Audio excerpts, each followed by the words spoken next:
Dobré ráno. Vítáme vás na dnešní hodině dějepisu.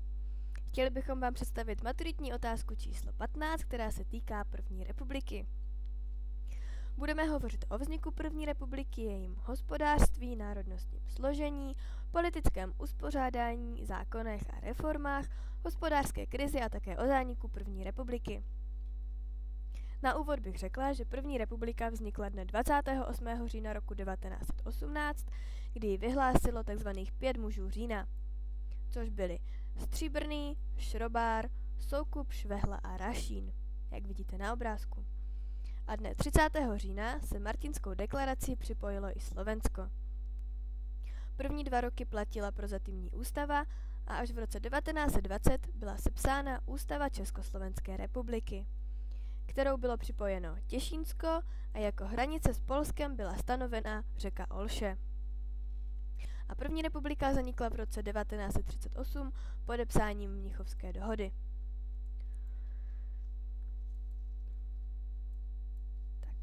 Zlatá 20. léta.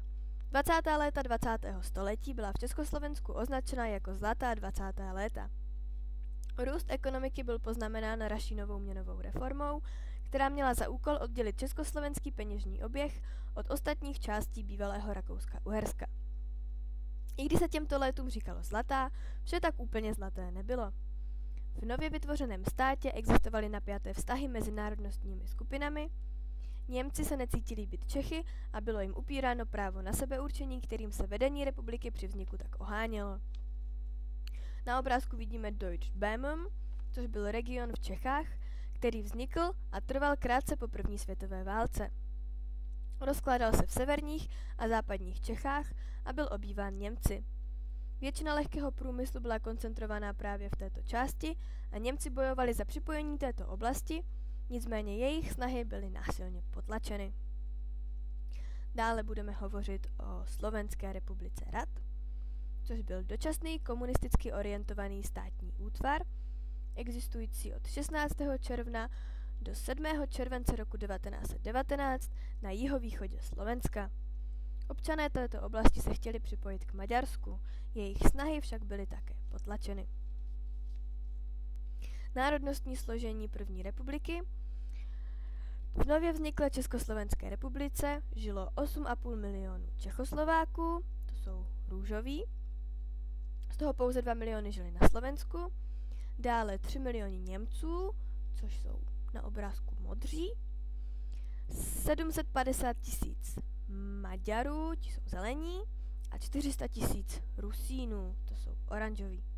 Československý národ byl stvořen uměle, snahou získat převahu nad Němci. Tak, co se týče politické scény první republiky, ta se vyznačuje vázanou kandidátkou, což znamená, že poslanec musí hlasovat podle názoru strany, což se vymyká klasickým demokratickým principům. Prezidentem republiky byl Tomáš Garrigue Masaryk, vidíme na obrázku vlevo, a ministrem zahraničí byl Edvard Beneš, toho vidíme vpravo. Dále ministrem financí byl Alois Rašín. Prezident Tomáš Garrigue Masaryk měl neoficiálně velký vliv na fungování státu, dalo by se zde mluvit o kultu osobnosti. Kolem prezidenta se scházela tzv. Skupina Hrad, dále skupina Pátečníci a skupina Pětka. Pětku tvořila skupina 5 nejsilnějších politických stran, což byly Agrární strana, kterou vedl Antonín Švehla, dále Národní demokraté, ty vedl Alois Rašín, Československá strana lidová, zkráceně ČSL, ve vedení byl Jan Šrámek, potom sociální demokraté v čele s Rudolfem Bechyněm a národní socialisté, ty vedl Jiří Stříbrný. Na Slovensku působila Hlinková lidová strana, kterou vedl Tiso. Požadovali autonomii Slovenska, jinak na Slovensku také působila Národní strana fašistická. Německý národ zastupovala silně pravicová sudetoněmecká strana SDP, v jejím čele byl Henlein. Požadovali připojení Sudet k Německu. Další stranou v Československu byla levicová strana komunistů. Ta vznikla v roce 1921. Zakladatelem byl Klement Gottwald. Typické pro toto období byly časté vládní krize. Strany se seskupovaly do různých koalic. Příkladem koalic jsou Všenárodní koalice, což byla koalice všech stran. Rudozelená koalice byla tvořena agrárníky a sociálními demokraty. Panskou koalici tvořily všechny pravicové strany. Širokou koalici tvořily všechny státotvorné strany, což byly všechny strany kromě komunistů a SDP. Volby v roce 1935 vyhrála SDP. Více křesel v parlamentu ale získali agrárníci díky tomu, že hlasy z pohraničí měly menší váhu. Zákony a reformy první republiky. Vláda uzákonila zákon na ochranu republiky. To je zákon z roku 1922, který přísně trestá protistátní extremistickou činnost. Nostrifikace nařizovala podnikům, které chtěli podnikat v Československu, mít sídlo v Československu a platit zde také daně. Měnová reforma z roku 1919 představovala osamostatnění měny od Rakouska-Uherska. Pozemková reforma znamenala to, že území nad 250 hektarů půdy stát vyvlastnil, vykoupil ho od šlechty a prodal ho zemědělcům. Zahraniční politika první republiky. Důležitým mezníkem zahraniční politiky byla česko-francouzská smlouva o spojenectví v případě napadení. Dále se uskutečnila tzv. Malá dohoda. Tu tvořily státy Jugoslávie, Rumunsko a Československo. Dohoda byla orientovaná proti Maďarsku a nikdy nebyla naplněna. Ekonomika první republiky. Vznikaly firmy jako například Tatra, Škoda, ETA, Baťa nebo Zbrojovka Brno a mnoho dalších. Za B. Krizová léta. Toto období je typické hospodářskou krizí, která vznikla v USA v roce 1929. Způsobili krach na newyorské burze a jejím důsledkem krize byla důsledkem vzájemného zadlužování všech vlivných států. V 30.